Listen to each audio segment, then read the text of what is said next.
HSC 26 হুট করে আমাদের এক্সামের ডেটটা আগায় দিছে, তাই তো? I know unfair, I know, but কিছু করার নেই।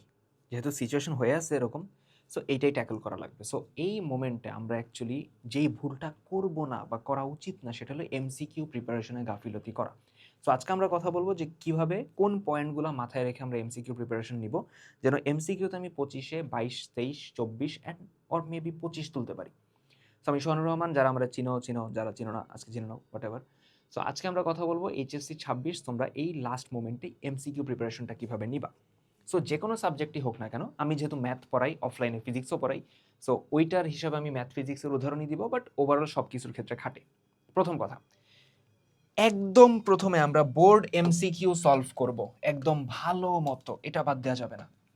যখন আমি বলতেছি বোর্ড এমসিকিউ সলভ করব, তখন আমি বোর্ড এমসিকিউ সলভ করব কত সাল থেকে কত সাল? একদম 25 সাল থেকে 25, 24, 23। যেহেতু টাইম কম আমি একটু কমাই দিতেছি, 25, 24, 23 এই 3 বছরের সবগুলা board question to some extent 25 এবং 24 করলে দেখবা 23-এ যায় প্রশ্ন রিপিট পাইতেছো।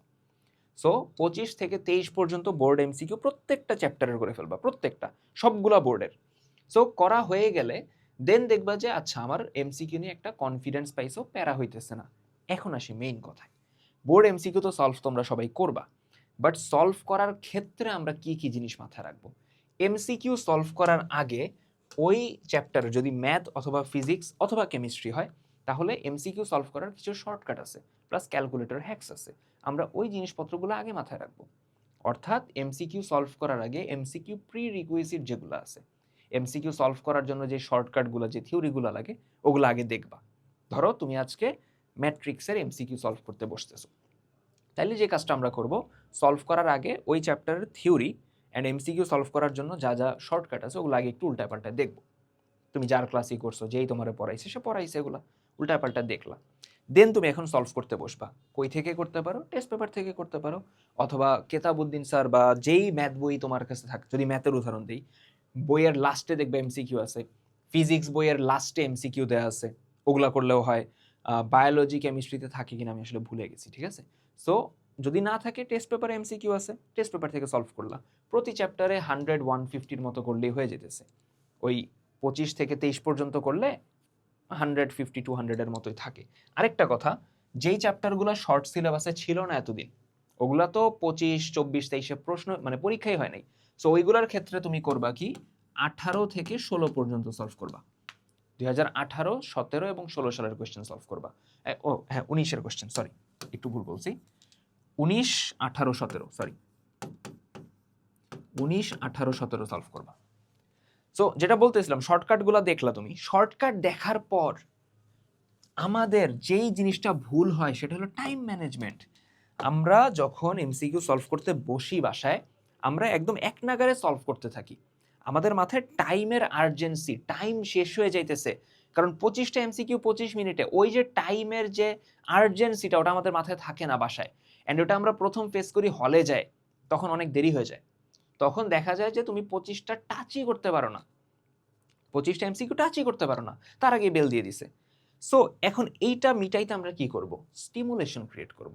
অর্থাৎ পরীক্ষার হলে যে সময় চলে যেতেছে, এইটা আমার বাসায় বসে ক্রিয়েট করতে হবে। কিভাবে?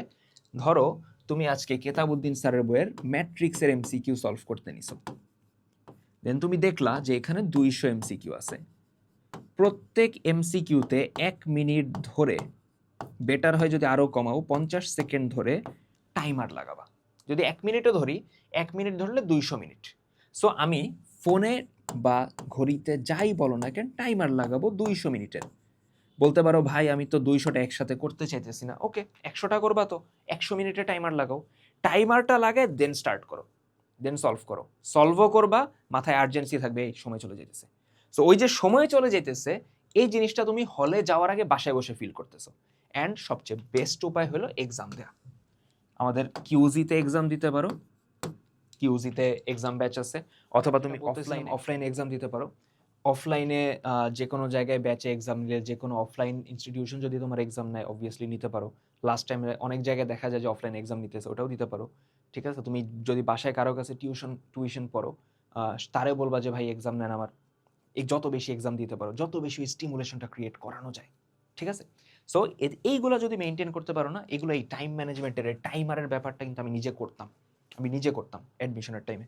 সো এটা হেল্প করছে। সো এই জিনিসপত্রগুলো মেনটেন করতে পারলে দেন দেখবা যে তোমার এমসিকিউর প্রিপারেশন খুবই ভালো হইতেছে। অ্যান্ড অবভিয়াসলি আমি সাজেস্ট করবো এমসিকিউ ক্লাস না দেখে নিজে করা, নিজে এমসিকিউ সলভ করা। বাট তাও যদি তোমার মনে হয় যে না আমার এমসিকিউ কিছু সিলেক্টেড টাইপের এমসিকিউ যেগুলো থেকে বারবার আসে ওগুলো যদি আমার কেউ সলভ করে দিত তাহলে ভালো হইতো। সো ওইটা মাথায় রেখে আমরা এবার কিন্তু ক্যাপস্টোন রিভিশন প্রোগ্রাম এটার এমসিকিউ প্রিপারেশনও নিয়ে আসছি। গত বছর পর্যন্ত শুধু সিআরপি বা ক্যাপস্টোন রিভিশন প্রোগ্রামের জাস্ট থিওরিটিক্যাল পার্টটা ছিল, থিওরি কোয়েশ্চেন সলভ ওইটাই ছিল, শুধুমাত্র এমসিকিউ বেসড কোনো কোর্স ছিল না। এবার আনা হয়েছে। সো যদি দরকার হয় এটা এনরোল হয়ে যেতে পারো, ডিসক্রিপশনে লিঙ্ক থাকবে। বাট যা যা বললাম এগুলো যেন মাথায় থাকে অ্যান্ড প্র্যাকটিস করো। ইনশাল্লাহ টাইম খারাপ যাইতেছে, বাট এই 1.5 মাস থেকে 50 দিনের মতো ভালো মতো এফোর্ট দাও, ইনশাল্লাহ রেজাল্ট ভালো হবে। সো নেক্সট ভিডিওতে দেখা হবে, তার আগ পর্যন্ত পড়াশোনা করতে থাকি। আল্লাহ হাফেজ।